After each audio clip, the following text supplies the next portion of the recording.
I would like to introduce you to Ava Vakil today, the Senior Sales Executive for Fortecho Solutions. Ava is going to talk to you about the state of the art protection. And I'm going to hand you over to Ava. Please give her a warm welcome.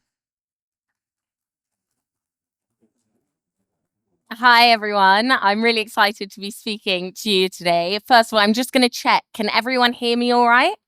I think there's some over there. But am I coming through loud and clear on the headpiece? Lovely. I'll just give everyone a moment.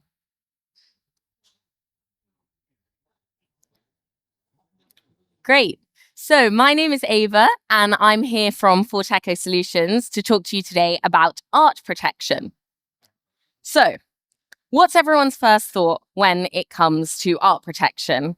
Typically, when I have these kinds of conversations with our clients, one of the first things that comes to mind is the Thomas Crown affair. Whether that's the Faye Dunaway version or the Pierce Brosnan version, we've usually got something to do with crawling through lasers or elaborate art heists in our mind. Now, for the younger amongst the crowd, this might be more akin to St. Trinian's, but I think Thomas Crown here is the classic. Now, whilst I would be fully capable and very much in favour of spending the next 20 or so minutes talking to you exclusively about Pierce Brosnan, that's not why we're here today, sadly. All jokes aside, usually when art security comes up, this is what we're thinking about. Most of us cast our minds to traditional and often physical forms of security. Things like rope barriers to stop visitors getting too close to artwork, security guards or volunteers sat in rooms directly next to the artwork, metal detectors and scanners upon entry, and big control rooms filled with CCTV. All the works.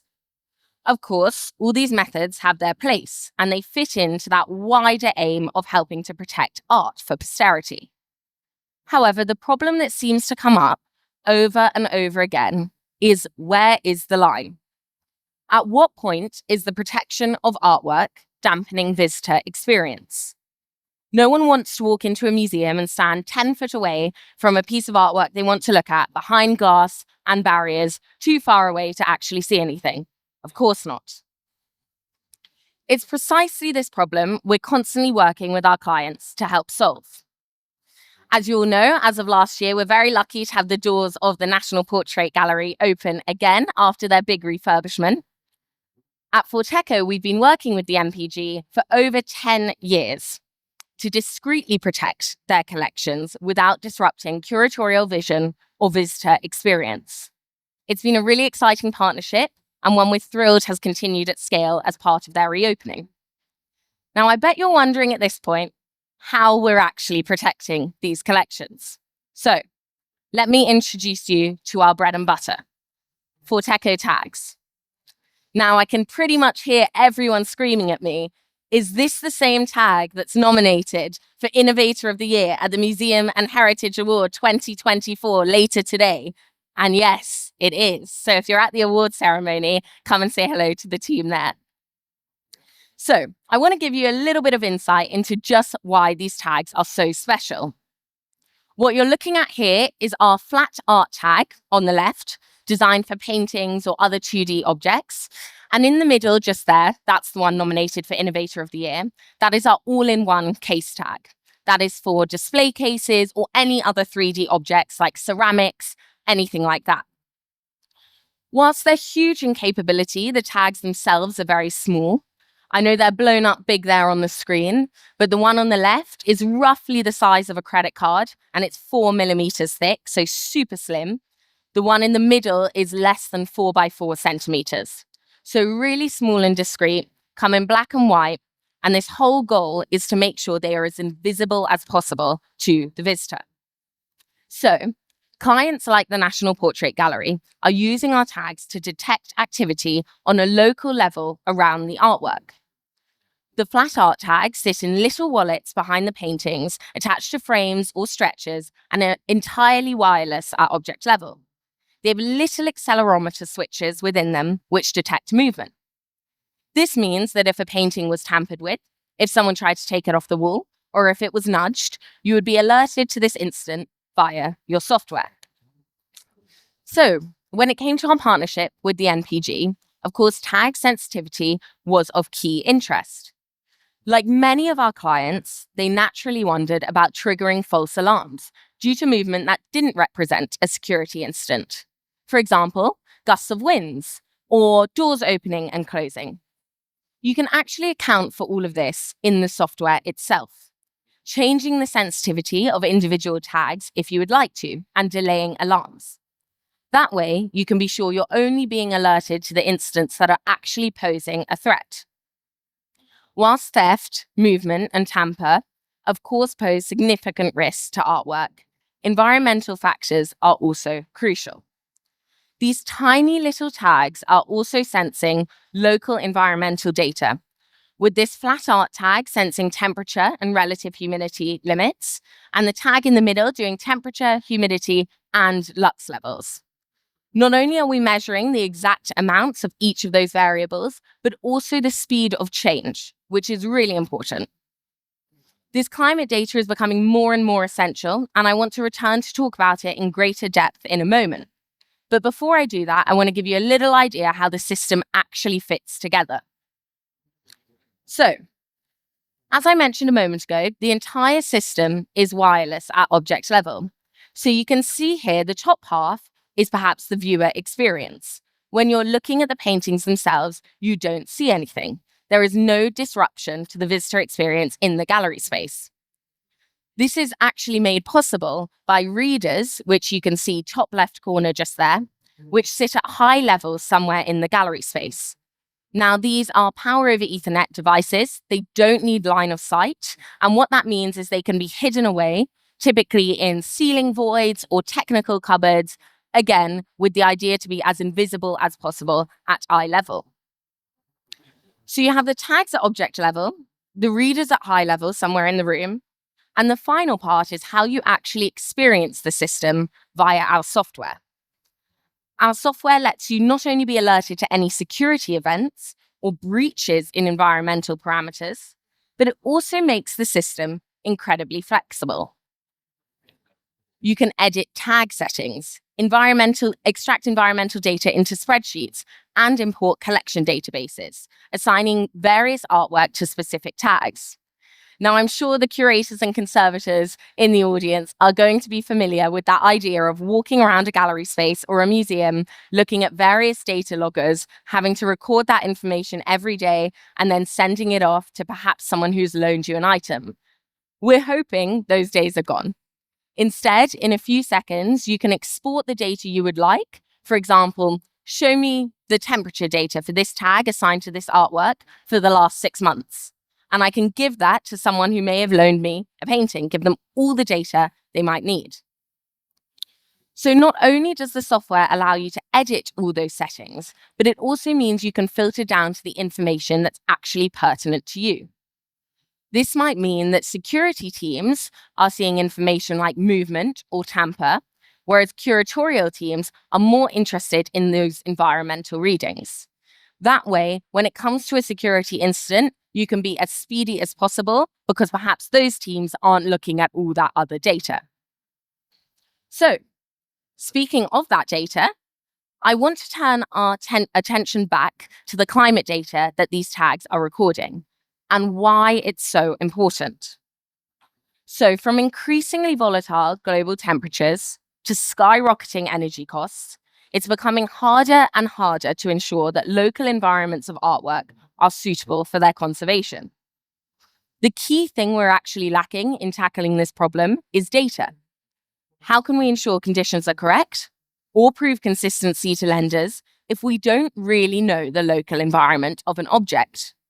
It's one thing having a data logger in a room, but in actual fact, one side of the gallery space could represent a different environmental condition to the other side. And this is really critical when it comes to organizing your gallery spaces and also providing that information to a lender or keeping it for your own records. So in 2023, the BISO Green protocols were updated and refreshed to include some new advice when it comes to managing precious collections. The new protocols recognize the need to reconcile the long-term preservation of collections with the need to reduce energy use. In other words, how do we make conditions for artwork stable in a way that doesn't set out extremely strict guidelines, which would require constant heat or constant aircon to maintain them? Not only is this saving energy, but as many museums will be keen to know, saving cost at some point as well. So the BESO protocols state that environmental protocols should not be blanket conditions. Rather, we should be thinking about creating suitable parameters and, in particular, avoiding fast environmental changes around artwork. So we don't necessarily anymore need to say this must be kept at 23 degrees and therefore use our energy constantly to make that the case. But actually, 20 to 26 is fine as long as the speed of change isn't too quick. Another thing that our tags can actually sense. So this is precisely what the software element of Fortecho is allowing you to do. You can edit your acceptable parameters for temperature, humidity, and lux down to each individual artwork if you would like to. You will be alarmed as to any breach in these parameters, and all this data will be stored and able for you to export should you wish.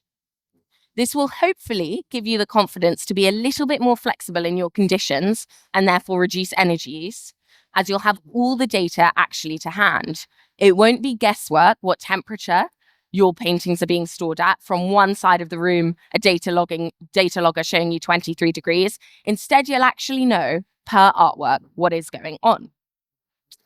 So I think you may all be thinking at this point, surely these tags are too good to be true. A tiny, tiny discrete device which allows for wireless object protection that can capture critical security and environmental data. You would think the massive con here must be the battery life. We must be thinking about changing out these tags every 3 weeks or every 6 months, because if they really are this powerful, they must be going through battery use over and over again. Well, luckily for you and for us, our engineers have actually worked very hard to ensure that the battery life of these tags is somewhere between 7 and 10 years. Now we know, I can see eyes of disbelief in the audience, but we know for museums just how important it is not to have to constantly change, take down paintings, remove tags, put them back in, all because you need that data. So we want as little as hassle as possible when it comes to replacing tags, at which point we'll also recycle everything around the tag other than the battery itself. Therefore, not only is the system hassle-free and unfussy in the gallery space itself, but in the behind-the-scenes management also, which for any museum professional is arguably more important. So the final piece of the puzzle I want to put together for you, and I can see this integrations looks like I'm making some point about it being plural. It is, but that's just gone on to the other line there. So we've worked really hard with the team at the National Portrait Gallery to integrate their Fortecho system into their CCTV system. This way, everything can be as streamlined as possible, which when it comes to a security event is the most important. So working with the team at Dallmayr, as you can see in the top right-hand corner, an integration into the Dallmayr Hemisphere platform was built, allowing the National Portrait Gallery to be notified via their CCTV system when a Fortecho alarm is triggered. So in this instance, let's say I'm an opportune thief and I come into a gallery and I start taking a painting off the wall. You would hope someone would catch me in the act, but imagine there's no security personnel in this space. The second that painting was moved and or tampered with, an alarm would be triggered in the Fortecho side of the software, which manifests in the front end of the Dallmayr Hemisphere system. You are able to see the location of this alarm and the corresponding CCTV camera, as you can see that top left-hand side triangle. You can then click on it for more information. At that point, the bottom right screen is what will pop up. So not only are you played the CCTV loop of the camera footage when the incident occurred, so when the Fortecho alarm was triggered, that camera footage is stored on a loop and is the top one just there, but you're also simultaneously shown the live footage. Now, this is important because say something has happened where maybe there is a big shake in the building, maybe there's building work going on next door, something like that.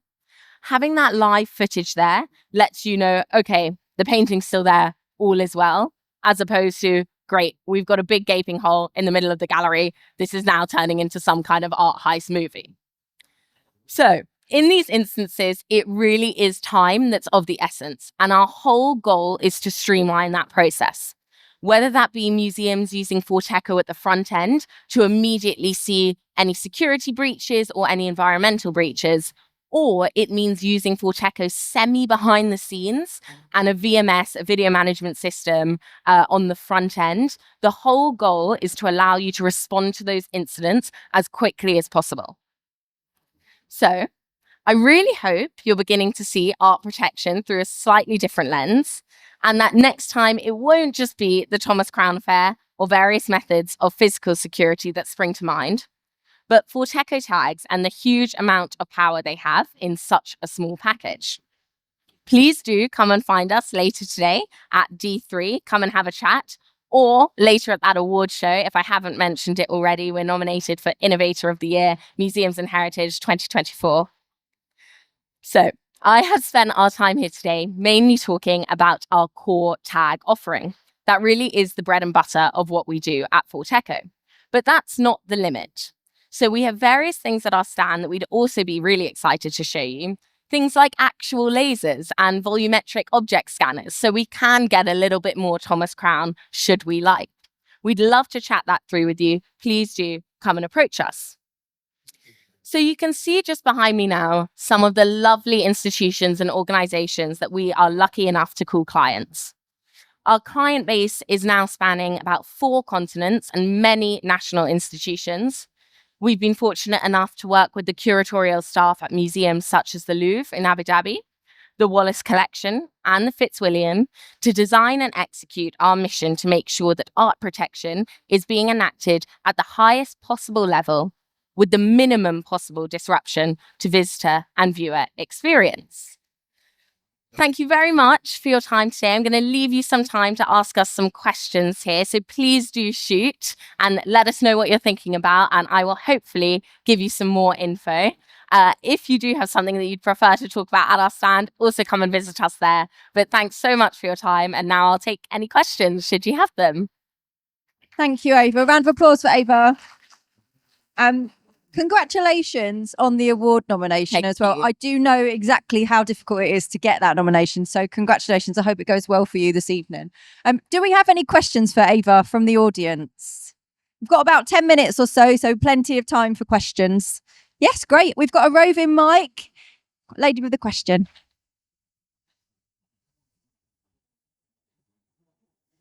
Hi, yeah, thank you. That was really interesting.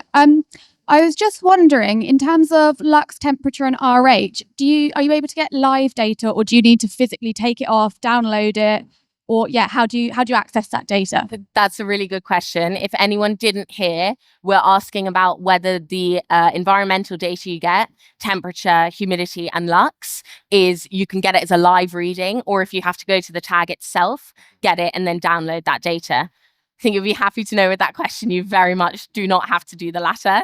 You've got live data as and when you should need it. Now, that's really important because if you don't know at the moment, the way a lot of tagging and data logging systems are working, they require you to go to the object in order to find out that information. Now, whilst that's great in terms of providing data to loans, for loan items, anything like that, it's actually really not very sensible because if something happens, you would only know after the fact. So the data's live, should you want it. You can click on any tag, any object at any point and see it. You'll get alerted if there's any breaches. And something that's really important that you've just touched on there is what we call over-the-air transmission. And that means should you want to change the settings, for example, maybe the seasons have changed, or maybe we've decided as an organization that we're a bit more flexible with our relative humidity limits, you can change those settings in your software and the tag will then update. You would not have to go and unhang a massive painting, get the tag, edit the settings, and then put it back in order to do that. So whole goal is once the tags are in, 7 to 10 year battery life. That's important, but it wouldn't be as important if you had to keep taking them off to change the settings anyway. So hopefully you never really need to go to that tag itself. You can do those things on your computer. Does that answer your question, Fab? It was a good question. Thank you. Any more questions for Ava? Yes, one more. Sorry. Thank you very much for that. I was just wondering, is there scope within the tags to use them for kind of location control? So not specifically theft, but to kind of monitor movement as things are planned moving around your institution?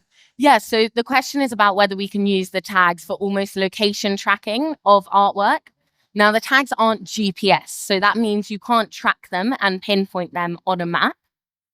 However, when it comes to actually thinking about your collections, there is a slightly roundabout way to use them to ensure that you have everything you need.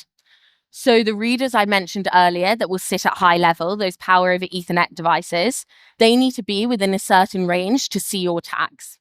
So we have some clients who are tagging their storage areas, which I'm sure everyone has thought about in the last year or so, that storage is perhaps just as important to protect. And when you have those readers in there and the tags on the object in storage, as long as you're seeing messages from those tags, you know that object is there. So whilst it's not GPS, you will always be able to see which reader the tag is connecting to, which won't only let you know that the object's actually there, but give you a rough location within an institution. Great. Any other questions? Any more questions for Ava? No, I have a question. Yeah. What's your roadmap for the project, for the product? So what's coming next that you could potentially tell us about? So we're working on a few exciting things. I mentioned that display case tag has lux monitoring on it. We're now going to transition to make all our tags like that. And that is because of the huge range of use cases we've actually come across. So whilst obviously today we're here to talk about museums and heritage sites, and we're thinking about lovely paintings and display cases, actually the application of some of these tags is really interesting.